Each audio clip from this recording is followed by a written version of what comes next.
On m'a dit que les ordonnances Macron allaient modifier en profondeur le dialogue social dans les entreprises en instaurant le Conseil social et économique, ou CSE. Mais c'est quoi le CSE? Techniquement, le CSE se veut la fusion de 3 instances qui existent actuellement. La délégation du personnel, ou DP, le comité d'entreprise, ou CE, et le comité d'hygiène, de sécurité et des conditions de travail, ou CHSCT. Dans les faits, cela revient à considérer chacune de ces instances comme obsolète, ou du moins comme une complication inutile dans la participation des travailleurs à la gestion de leur entreprise. Mais c'est pas le cas? Pas du tout. Le délégué du personnel, élu par les salariés, remplit une mission de terrain, allant à la rencontre de chaque salarié et s'assurant que leur contrat de travail est respecté. Tandis que l'élu au CE se concentre sur les évolutions générales, les accords, les réorganisations, l'évolution salariale, tant de domaines fondamentaux qui nous concernent toutes et tous. Il assure l'expression collective des salariés et permet la prise en compte de leurs intérêts dans les décisions relatives à la vie dans l'entreprise, comme la gestion et l'évolution économique et financière, l'organisation du travail, la formation professionnelle et les techniques de production. Et le membre CHSCT, quel est son rôle? Eh bien, il est en charge de s'assurer de nos bonnes conditions de travail en termes d'hygiène et de sécurité en vue de préserver notre santé.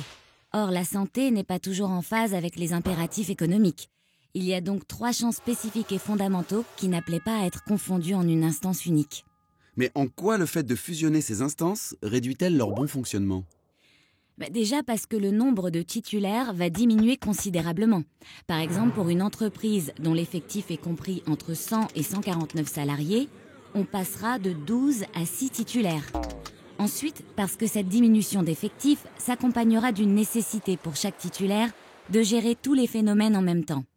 Il faudra autant parler d'un accord d'entreprise ou d'établissement que du cas du salarié X sur la possibilité de reclassement dans l'entreprise suite à une maladie professionnelle ou de la salariée Y harcelée sur son lieu de travail, sans parler de la disparition du CHSCT. Mais il ne doit pas être remplacé par la commission santé, sécurité et conditions de travail?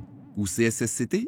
Alors en effet, dans les entreprises et les établissements comportant au moins 300 salariés, et dans les établissements concernant des sites industriels présentant des accidents majeurs ou comprenant au moins une installation nucléaire, une CSCCT distincte du CSE devra être mise en place.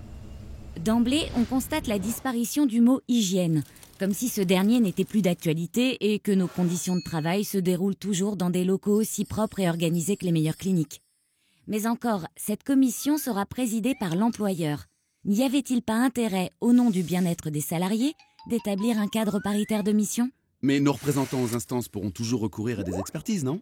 Auparavant, quand le CHSCT dépêchait une expertise en cas de suspicion d'éléments portant atteinte à la santé physique et mentale des travailleurs, son coût incombait à l'employeur. Le CSE aura dorénavant à charge 20% de celle-ci. On aurait voulu spéculer sur la sécurité qu'on s'y serait pas pris autrement. Si je comprends bien, on prétend améliorer le dialogue social, mais dans les faits, on retranche un peu plus les représentants des salariés du terrain en diminuant leur nombre et en augmentant leurs prérogatives. Exactement.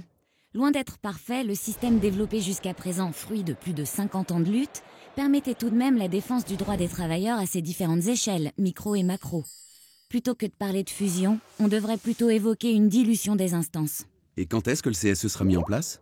Au sein des industries électriques et gazières, il sera mis en place dans toutes nos entreprises lors des prochaines élections des instances représentatives du personnel, qui devraient se dérouler fin 2019. Et face à ce recul de la défense de mes droits, quelle est la meilleure façon pour moi de me protéger? L'ensemble des salariés doit avoir conscience de leur propre implication dans l'évolution de nos entreprises. Face à un personnel désengagé, les employeurs peuvent faire ce qu'ils veulent. Mais face à un personnel mobilisé, l'équilibre des forces enjoint nos directions à respecter nos droits et notre intégrité physique et mentale, et ce, quelles que soient les dispositions légales. Plus que jamais, il est temps pour chacun d'entre nous d'agir et de ne pas subir. Rejoignez l'action. Rejoignez FO Énergie et Mines.